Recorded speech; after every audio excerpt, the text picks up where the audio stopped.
1 மாசம்லாம் முடியாது நாத்து. நீ கிளம்புற வழியை பாரு. ஏன்னா பாவம் தானே.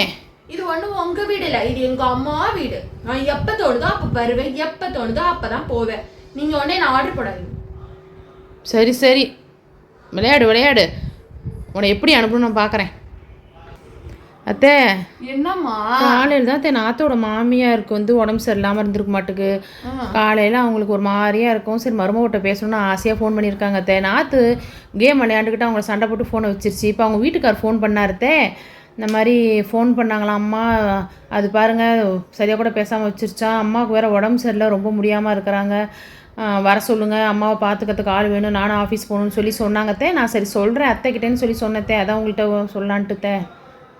இப்படி இருந்தால் எப்படி காலையில் ஃபோன் பண்ணுறாங்க, அவங்கள அவ்வளோ திட்டுத்தே. பாவம் தானே, முடியாமல் இருக்கவங்களுக்கு இவ்வளோ மனசு வலிக்கும். அப்பெல்லாம் இல்லைம்மா, ஒரு கேம் விளையாடுற இன்ட்ரெஸ்ட்ல பேசியிருப்பா. அதுக்கு இவ்வளோ நீங்கள் பேசும்போது நானும் கேம் விளையாட்டுமாத்தே. அவ என் மக, நீ மருமவ, இருக்க வேண்டிய இடத்துல தான் இருக்கணும். எப்படியோ போங்கத்தான், எனக்கு என்ன. நாளைக்கு ஏதாச்சும் ஒன்றுனா ஊரில் உள்ளவங்களும் உங்களை தான் பேசுவாங்க. அன்றைக்கி தான் உங்களுக்கு தெரியும் அந்த வலியும் வேதனையும். மனசாட்சியும் உங்களுக்கு கிடையாது. நாத்தை இப்பயே ஊருக்கு அனுப்புங்க, ரொம்ப முடியாமல் இருக்கிறாங்கங்கிறாங்க. அப்புறம் போய் பார்த்துக்கிறது இல்லையாத்தே. அப்புறம் எல்லாரும் உங்களை தான் பேசுவாங்க. ஐயோ, நம்மள பேசுவாங்களா? நம்ம காப்பாற்றிக்கணும், அனுப்பிடுங்க. நீ சொல்றதும் வாஸ்தவம் தான் இருக்கு. சரி நீ இப்போ நான் அவகிட்ட பேசுறேன். சரி பேசாதீங்க, அனுப்பி வைங்க. சரிம்மா, நான் அனுப்பிச்சு வைக்கிறேன். நீ சொல்றதும் கரெக்டாக தான் இருக்கு. ஏன்னா முடியாமல் இருக்காங்க தே. அப்புறம் அவங்க அந்த மருமவை தானே பார்த்துக்கணும். ஏன்னா அப்புறம் அவங்க மகளாம் வந்துட்டு இருக்காங்களாம். அவங்க வர்றதுக்கு முன்னாடி போய் இது அங்கே இருந்தால் தானே நல்லது. அப்புறம் அவங்க வந்து அவங்க பார்த்துக்கிட்டு அதுக்கப்புறம் இது போய் என்ன பிரயோஜனத்தை எல்லாரும் அப்புறம் இதை தான் சண்டை போடுவாங்க. அனுப்பி வைங்க. சரிம்மா, நான் சொல்லிடுறேன். சரி அனுப்புங்க. அண்ணி, நான் போயிட்டு வரேன். இப்ப சந்தோஷமா உங்களுக்கு? நான் போகணுன்றதுக்காக தான் இவ்ளோ எதிர்பார்த்தீங்க. நீங்க சொன்னது நடந்துருச்சா? ரொம்ப சந்தோஷமா இருங்க. நான் கிளம்புறேன்.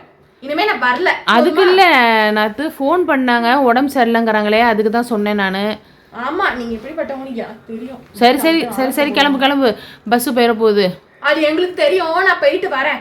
போ ஊருக்கு என்னத்த? இல்ல ஊருக்கு போயிட்டாலான்னு கேக்குறமா. தெரில என்ன ஃபோன் காணோம். நான் குளிச்சிட்டு இருந்தேம்மா, அதனால எனக்கு தெரியல. இல்லை சண்டை போட்டுட்டு கோவத்தில் தான் போட்டோம். அப்புறம் என்னத்தே பண்ணுறது. அப்புறம் இங்கேயே இருந்தாலும் அவங்களெல்லாம் யார் பார்த்துக்கிறது. பாவம் தானே, அவங்களும் வயசானவங்க தானே மாமியாரும். அவங்க வீட்டுக்காரு சும்மா ஃபோன் பண்ணி இந்த மாதிரி வர சொல்லுங்க, அம்மாவுக்கும் வயசாகுது, எல்லா வேலையும் செய்ய முடியல, நானும் ஆஃபீஸ்க்கு போகணுன்னா சாப்பாடெல்லாம் வேணும்னு சொன்னார்த்தே. அதை நம்ம சொன்னோம்னா புரிஞ்சிக்க மாட்டா, போக மாட்டா நாத்துன்னு தான் நான் இந்த மாதிரி மாமியார் ரொம்ப உடம்பு சரியில்லைன்னு சொன்னேத்தே.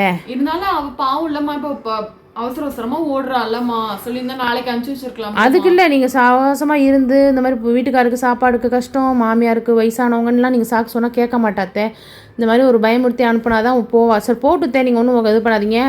போட்டு அங்கே போய் அவங்க வீட்டுக்காரு மாமியார் எல்லாத்தையும் பார்த்துக்கிட்டோத்தே. அப்போ தானே ஒரு பொறுப்பு வரும் அவளுக்கும். நம்ம இங்கேயே உட்காந்துருந்தாக்கா அது அவளுக்கு தெரியாது கஷ்டம்னா என்னான்ட்டு. நல்லது தான் போட்டோம், அதனால தான் சொல்லி அனுப்பிவிட்டேன். நீங்கள் ஒன்றும் நினைக்காதீங்க. சரிம்மா, நீ சொல்கிறதும் நல்லது தான். போயிட்டு புருஷன் கூட அவ சந்தோஷமா இருக்கட்டும், அது போதும். இங்க இருந்தா அவளும் புரிஞ்சுக்க மாட்டா. நீ செஞ்சதும் கரெக்ட் தான்மா. சரித்த நீங்களும் சாப்பிட்டு மாத்திரை போடுங்க. சரித்த நானும் போய் சாப்பிட்டு படுக்கிறேன். ஓகே ஃப்ரெண்ட்ஸ், இந்த வீடியோ பிடிச்சிருந்தா லைக் பண்ணுங்க, ஷேர் பண்ணுங்க, கமெண்ட் பண்ணுங்க, மறக்காம சப்ஸ்கிரைப் பட்டனை கிளிக் பண்ணிக்கோங்க ஃப்ரெண்ட்ஸ். கூட இருக்கிற அந்த பெல் ஐகானை தட்டி விட்டுக்கோங்க. Thanks for watching this video friends. Bye.